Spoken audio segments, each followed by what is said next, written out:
From the start, the climate scare was political. It came from the environmental movement, the sworn enemy of free market industrial capitalism.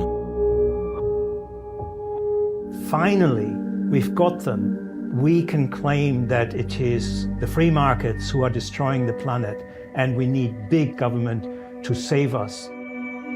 The climate problem, it is said, stems from the irresponsible actions of greedy, feckless individuals who have too many babies and drive too much and consume too many products, and of the capitalist corporations who pander to their whims. The solution is for government to have greater power to regulate private companies, but also to guide and reshape the lives and habits of individuals.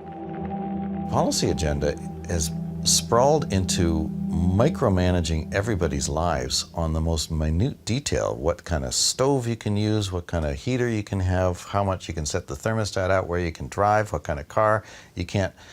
According to the planners, we're not going to have internal combustion engines an hour from now. All of these things require the government to get involved, right? Because the government has to sort of force changes upon the public. If it was up to the public, we wouldn't be buying electric vehicles because, they're impractical. Support for the climate alarm is now virtually synonymous with disdain for free market capitalism and a yearning for bigger government. It's liberals versus conservatives in the United States. And generally speaking, liberals are worried that we're destroying the planet. And they're also, of course, for big government. And then conservatives are at the other end of the spectrum, where a lot of them don't believe that we're destroying the planet, and they don't want government involved in their personal lives. Paying lip service to the climate alarm has become almost universal among those who depend on government for their livelihoods. This includes those in the publicly funded education, arts and science establishments. Tony Heller recalls his time at Los Alamos Labs.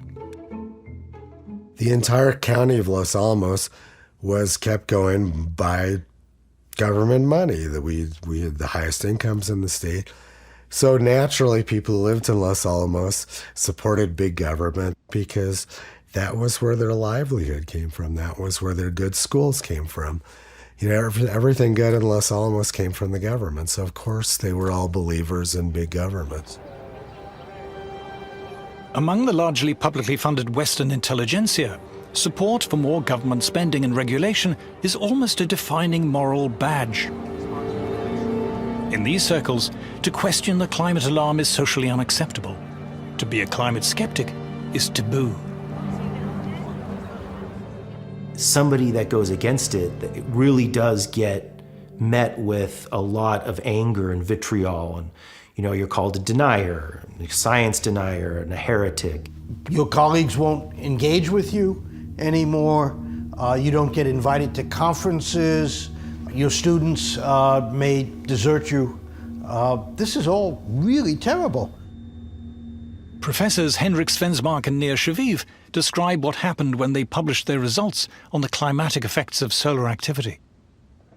It was like all hell had broken loose because of this work. I had no idea that things would escalate as they did, and it completely changed my life. Once we said that, people didn't like hearing it, and we became a persona non grata. I mean, I have so many instances of people doing really nasty things. When I applied for a job, a group of scientists write to the university, say they shouldn't hire me. And that's a typical story, unfortunately. If you don't agree with a standard polemic, you become an outcast, you're shunned, as if you have leprosy. For Professor Sally Baliunas, the personal attacks became too much. I retired early. And my family said I should have retired even sooner, years sooner. So they noticed the toll. It took a toll on them and me. Dr. Matthew Wailicki was an assistant professor of geology at the University of Alabama when he decided to speak out about the climate scare. As a result of the backlash, he has decided to leave teaching. to speak up about climate change in any sort of skeptical way was essentially career suicide, absolutely. There was no possible way that I would publish in quite a few of the mainstream journals that I was required to publish in. I essentially isolated myself from many of the funding institutions. This is one of the reasons you can build a consensus in a community, is because anybody who is skeptical of that consensus essentially gets kicked out of the community. Speaking out in scientific ways that go contrary to the consensus, I would say is a career killer for people at the early stage of their careers. If I were 30 years old in a university trying to make a career, I would certainly keep my mouth shut. And in fact, I went to some effort to keep my mouth shut when I was younger. I knew climate was nonsense then, but I was a little bit careful. If a young person is questioning this, they can't put that in a proposal. The proposal will be denied, and they can't effectively publish because the gatekeeper will keep them out. And so it would end their career. You have to go along with the global warming story. If you don't, you're going to get cut off, you're going to lose funding, you're going to get your career ruined, you're going to be trashed by the community, you'll be despised by your coworkers. The so-called consensus on climate has itself become a weapon, a form of bullying, intimidation and censorship used against those who refuse to conform. It's a tool that people use to bludgeon their opponents and the skeptics and to attack their character. According to its critics, far from being scientific, the militant, intolerant climate consensus represents a devastating assault on free scientific inquiry. I see my job as a scientist as just laying out the facts and letting people decide what they want to do. When you can't talk about the facts, things become corrupt. If you shut the door on ideas, if you say you're not allowed to test it, you're not allowed to have that idea, you've left the realm of science. I don't think climate researchers will ever back down from their claim that increasing CO2 is the control knob on today's climate system. I don't think they will ever back down from that, no matter what the evidence is. It's clear it's now a cult that completely divorced from science. But the apparently unstoppable climate scare does not just represent an attack on science. It is starting to shape for us a new kind of society.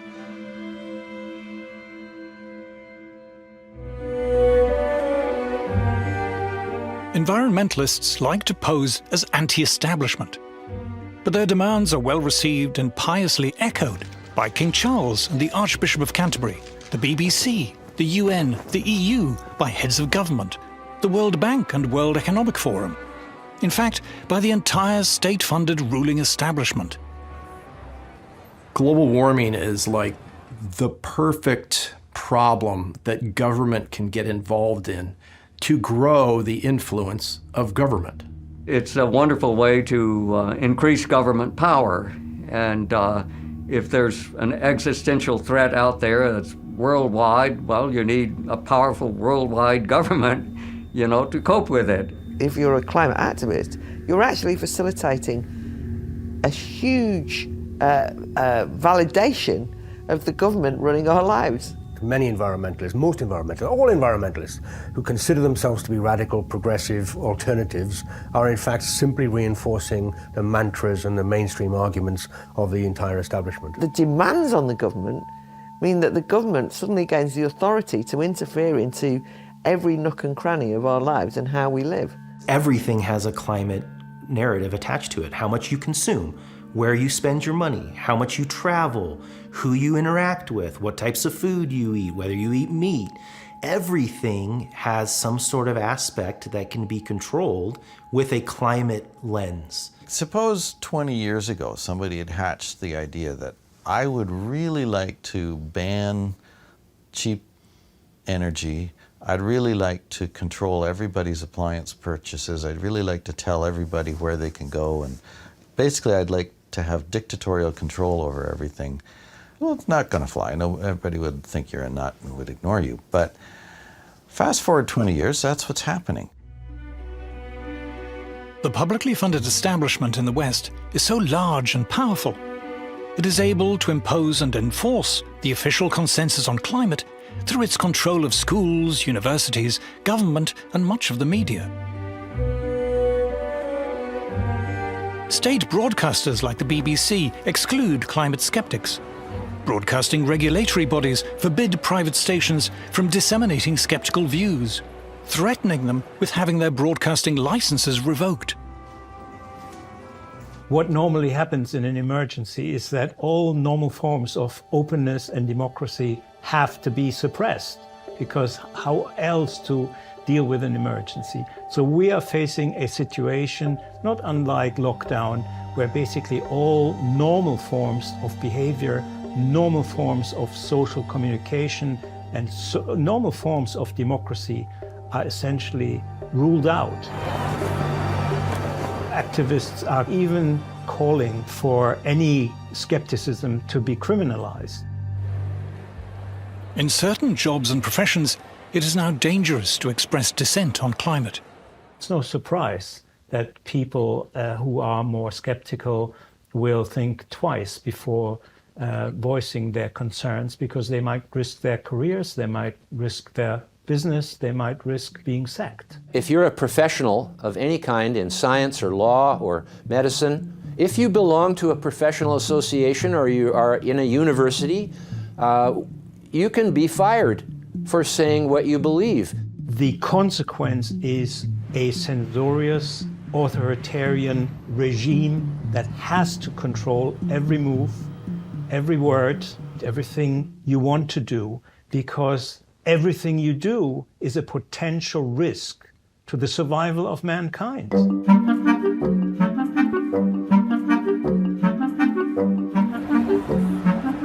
Climate protesters condemn capitalism, but at their anti-capitalist rallies, it's hard to spot anyone who looks like a worker, like a docker or crane driver or steel worker or a beautician or a trucker. The workers, it appears, are totally absent from these rallies, and for very good reason. Today's climate alarmists complain not that capitalism isn't producing enough, but that it's producing too much. The modern capitalist system has led to prosperity. More and more people have more and more things. The modern anti-capitalism of the present time is a critique of capitalism that it gives us too much.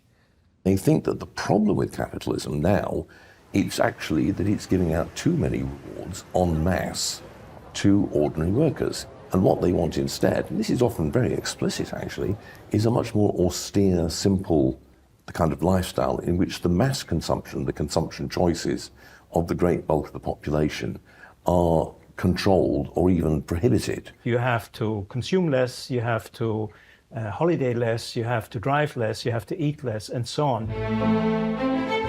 It seems that what upsets many environmentalists is not the failure, but rather the success of capitalism in producing an abundance of affordable goods for the masses.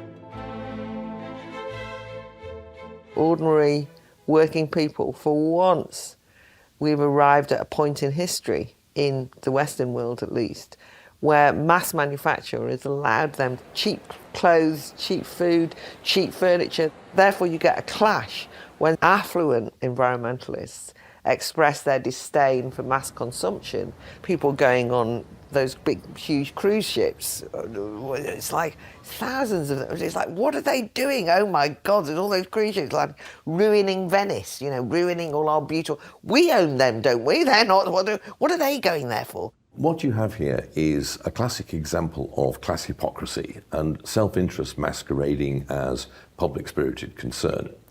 You could take these kind of green socialists much more seriously if they lived off-grid, they cut their own consumption down to the minimum, they never flew.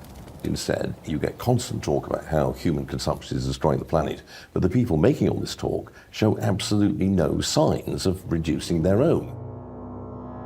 What environmentalists call degrowth is being achieved by the trashing of our conventional energy and transport systems, and the forced introduction of expensive and unreliable alternatives. Already this is having the desired effect on industrial manufacturing, which is straining under the burden of punitive green taxes and regulation and higher energy prices. The people behind the climate alarm couldn't give a damn about manufacturing. They have nothing to do with it. They don't know people who work in manufacturing whose jobs and lives depend on it. They're not excited by industry or industrial progress. They explicitly want to shut it down.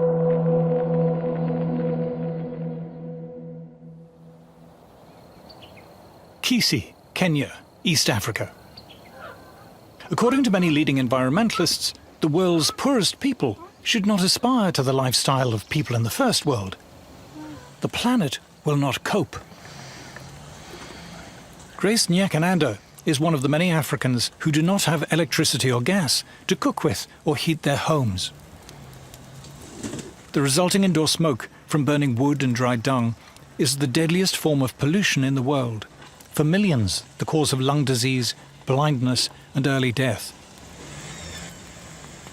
It's